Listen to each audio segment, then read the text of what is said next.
Well, look, I think President Trump probably thinks that we in Canada will cave in, but we are going to stand up to a bully. We're not going to back down. We're united, and we will retaliate. Liberals, senior liberals who are still senior liberal cabinet ministers, and even the prime minister himself and the former liberal prime minister have spent the last 10 years actually harming the relationship with Americans, antagonizing them. Hey, that's something everyone can enjoy. It's been a week of globetrotting for the Prime Minister and his cabinet as they seek to diversify on trade and security in the face of U.S. uncertainty. Mark Carney and some of his top ministers just wrapped up a tour through Poland, Germany, and Latvia yesterday, and the international trade minister is still in South America on his trip to Brazil and Colombia. There's been lots of handshakes, but as these trips produce broad agreements without dollar values attached, what have they really done to secure Canada's trade future? Adam Chambers is the Conservative international trade critic, and he joins me now. Hi, sir. Thanks for coming on. Nice to see you.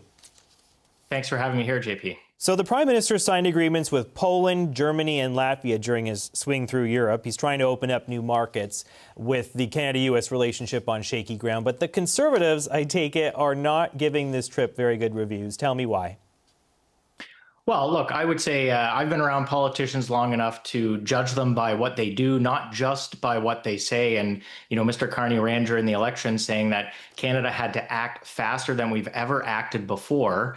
And yet, we're seeing lots of words. But as you mentioned in the lead in here, no dollar values, not a lot of substance in what we say. So while some people may find these actions promising, I think we'll reserve judgment until we actually see some substance and some meat on the bone. Pierre Poilievre said yesterday that essentially nothing had been accomplished in Germany by the Prime Minister, but we saw that ruffled the feathers a little bit of the German ambassador. I don't know if you saw this, but he took to social media to gently chastise Mr. Poilievre, and he says that there was progress made in jointly developing Canada's critical minerals, and that, that's, quote, far from nothing. What's your message to the Germans who are a little peeved?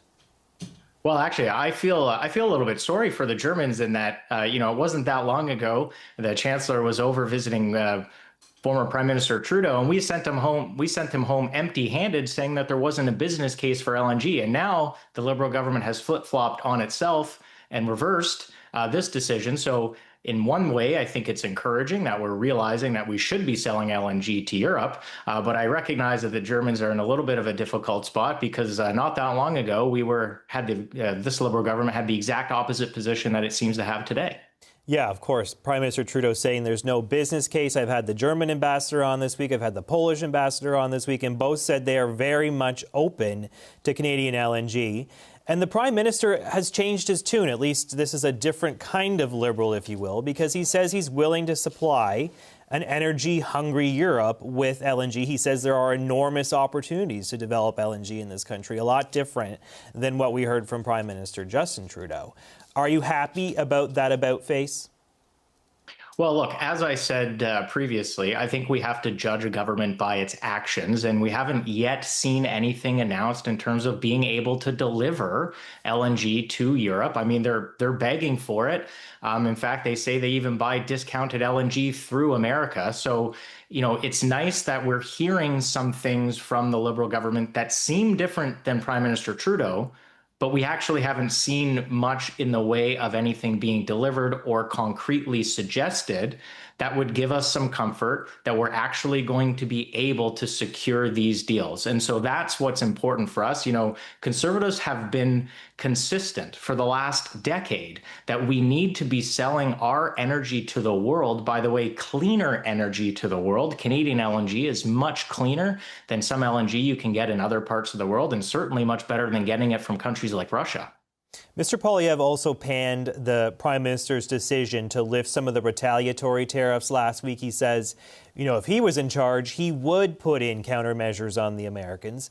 Do you support hitting the U.S. with more tariffs? Well, if we look at Mr. Carney's rhetoric during the campaign, and then we judge him by what his actions have been since the campaign, it's basically the complete opposite of what he promised Canadians during the campaign. He campaigned on, we'll have our elbows up, we're going to drop our gloves when someone challenges us. But every single decision that Prime Minister Carney has made since the campaign has been completely the opposite. He has given many concessions to the Americans, yet it is unclear whether we've gotten anything in return. Maybe that's why President Trump basically endorsed Mr. Carney during the campaign and said he didn't really like Pierre Poilievre that much, because we would have been maybe more difficult to negotiate with. But do you support tariffs? Do you think that's a prudent approach? JP, I think you have to, we're not at the negotiating table currently. We don't know what's going on. Is it possible that the only way to get Americans talking to Canadians again was to reverse the tariffs? I'm not sure. But we have to look at the entirety of the deal when we do see a deal to judge Mr. Carney on whether he's able to secure one. I mean, Mr. Carney said he wanted the job. We had to hire he said, hire me, hire the Liberal Party, because we'll be able to negotiate to Donald Trump and stand up to him. Yet, his actions are not in keeping with that same promise. As you have mentioned, there have been some concessions. We dropped the digital services tax. We did not match U.S. retaliatory tariffs on steel and aluminum and autos and lumber. And now we've just dropped the retaliatory tariffs on some of the other goods that we had in place. There have been concessions, and there hasn't been a deal. They blew past that August 1st deadline. There were some talks this week, but Dominic LeBlanc, the minister charged with negotiating this deal, left Washington earlier than planned. How soon does Mr. Carney have to come up with a deal to satisfy you, to show you that those concessions were worthwhile? Well, to be fair to the government, negotiating with the Americans is not an easy task. They are, have picked battles and fights with many other countries. So, Mr. Carney has a tall task ahead of him. I do think, though, questions need to be asked about the extreme change in strategy. Was Mr. Carney even committed to tariffs in the first place? Did he mislead Canadians by saying he would have elbows up, knowing he was going to make concessions in the future? Or is this truly the only way that we could get the Americans talking to us again? But even if that is true, JP, we have to ask ourselves how we got here in the first place. Mr. Trump's actions and tariffs are unjustifiable and not in keeping with the spirit of NAFTA. That is the most important point. But the second is Liberals, senior Liberals who are still senior Liberal cabinet ministers, and even the Prime Minister himself and the former Liberal Prime Minister have spent the last 10 years actually harming the relationship with Americans, antagonizing them. You just mentioned the digital services tax. There's the global minimum tax. There's the electric vehicle mandate, which, by the way, there is no possible way that our government is going to be able to continue that, not just because it's antagonizing to the Americans, but because it's just absolutely nonsense policy for Canadians here at home. And these are actions that the Liberals have taken that haven't just antagonized Republicans. And President Biden warned very starkly against imposing a global minimum tax before the rest of the world did, and a digital services tax. He warned Mrs. Freeland of that when she was the finance minister. She is still a senior minister in the Liberal government.